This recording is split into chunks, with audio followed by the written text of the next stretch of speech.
अगर तो आपको आलू के क्रिस्पी क्रिस्पी फ्रेंच फ्राइज पसंद हैं, तो आज की ये रेसिपी तो फिर आपको बहुत ही पसंद आने वाली है।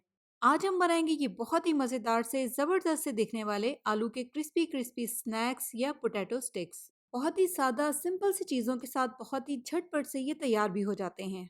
अस्सलाम वालेकुम, मैं हूँ Sadia Uzair. Welcome back to Sadia Uzair's kitchen. Video को लाइक शेयर और मेरे यूट्यूब चैनल को सब्सक्राइब भी ज़रूर कर लीजिएगा। बिस्मिल्लाहिर्रहमानिर्रहीम। तो ये मज़ेदार से आलू के क्रिस्पी स्नैक बनाने के लिए यहाँ पर मैंने 500 ग्राम यानी कि आधा किलो आलू लिए थे। यहाँ पर मैंने इनके छिलके उतार कर इस तरह से पीसेस में काट कर आलू को बॉईल किया था। इस तरह से आलू में जितना भी एक्स्ट्रा स्टार्च होगा वो निकल जाएगा और हमारे जो स्नैक्स बनेंगे वो बहुत ही क्रिस्पी बनेंगे। इसके बाद अब हमें ज़रूरत होगी एक ग्रेटर की यानी कि कद्दूकश की। अब इस ग्रेटर की जो बिल्कुल बारीक वाली साइड है उससे हमने ये उबले हुए आलू ग्रेट करने हैं। ग्रेटर की जो मोटी वाली साइड है उससे हमने आलू को ग्रेट नहीं करना, क्योंकि उस तरह से आलू के फिर छोटे छोटे से चंक्स बन जाएंगे और इस रेसिपी के लिए हमें बिल्कुल मैश किए हुए पेस्ट की फॉर्म में आलू चाहिए। तो पहले उबले हुए आलूओं को इस तरह से बिल्कुल बारीक बारीक ग्रेट कर लेंगे। फिर उसके बाद अगर आपके पास इस तरह से पोटैटो मैशर है तो उसकी मदद से भी एक मरतबा आलू को अच्छी तरह से मैश कर लें, ताकि ये बिल्कुल पेस्ट की तरह के हो जाएं। अगर आपके पास इस तरह का पोटैटो मैशर ना हो तो आप कांटे की मदद से या किसी भी फ्लैट चम्मच की मदद से भी आलू को मैश कर सकते हैं। देखिए आलू कितनी अच्छी तरह से मैश हो गए हैं, बिल्कुल पेस्ट की तरह के हो गए हैं। जितनी अच्छी तरह से आलू मैश किए हुए और पेस्ट की तरह के होंगे, ये स्नैक उतना ही परफेक्ट बनेगा। तो अब इसके बाद इसमें शामिल करेंगे एक अंडा। यहाँ पर मैंने अंडे को अच्छी तरह से बीट कर लिया था। इसके बाद फ्लेवर के लिए इसमें शामिल करेंगे आधा चाय का चम्मच गार्लिक पाउडर, या आप ताज़ा पिसा हुआ लहसुन भी ऐड कर सकते हैं। आधा चाय का चम्मच या हस्बे जायका शामिल करेंगे इसमें नमक, और आधा चाय का चम्मच काली मिर्च का पाउडर। अब इस मिक्सचर में फ्लेवर के लिए मैंने गार्लिक पाउडर शामिल किया है। आप अपनी पसंद का कोई भी फ्लेवर ऐड कर सकते हैं, जैसे कि चिकन पाउडर या ऑरिगानो या कोई भी सीजनिंग आपको पसंद हो। तो बस अच्छी तरह से इन सारे स्पाइसेस या सारे इंग्रेडिएंट्स को आलू के इस पेस्ट में मिक्स कर लेंगे। लेकिन सारी चीज़ें आलू के पेस्ट में बहुत अच्छी तरह से मिक्स हो गई हैं। अब इसमें हम कुछ मज़ीद इंग्रेडिएंट्स ऐड करेंगे। अब सबसे पहले यहाँ पर इसमें शामिल करेंगे आधा कप कॉर्नफ्लोर, और यहाँ पर अगर आप गौर करें तो आधे कप को मैंने ऊपर से अच्छी तरह से भर कर लिया है। फिर इसमें शामिल करेंगे 2 खाने के चम्मच चावल का आटा। अभी पहले इनको अच्छी तरह से मिक्स करके चेक कर लेंगे। बाद में अगर हमें ज़रूरत महसूस होगी तो इसमें हम मज़ीद कॉर्नफ्लोर भी ऐड कर सकते हैं। तो चम्मच को मैंने साइड पर रख दिया है और इस मिक्सचर को हम हाथ से अच्छी तरह से मिक्स करेंगे, क्योंकि ये हाथ से ही बहुत अच्छे से मिक्स होगा, तभी इसके टेक्सचर का पता चलेगा। तो इसी मिक्सिंग के दौरान हम इसमें शामिल कर देंगे थोड़ा सा बारीक बारीक कटा हुआ हरा धनिया और 1 खाने का चम्मच ऑयल, और कंटिन्यू इसको अच्छी तरह से हाथ से मिक्स करते रहेंगे।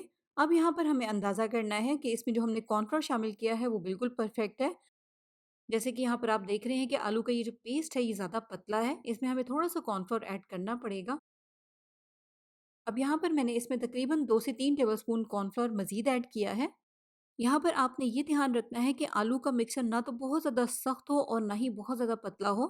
इस स्नैक को क्योंकि हमने पाइपिंग बैग से तैयार करना है, तो मिक्सचर इस तरह का होना चाहिए कि इजीली पाइपिंग बैग से निकल सके। बहुत ज़्यादा सख्त ना हो और ना ही बहुत ज़्यादा पतला हो। सख्त होगा तो पाइपिंग बैग से इजीली निकलेगा नहीं, और अगर बहुत ज़्यादा पतला होगा या नरम होगा तो फिर स्नैक की शेप अच्छी नहीं आएगी।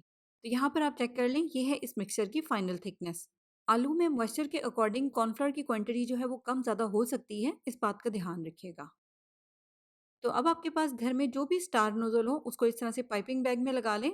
अगर आपके पास ये वाली नोज़ल नहीं भी है तो कोई प्रॉब्लम नहीं है, आप पाइपिंग बैग को ही थोड़ा सा आगे से काट लें।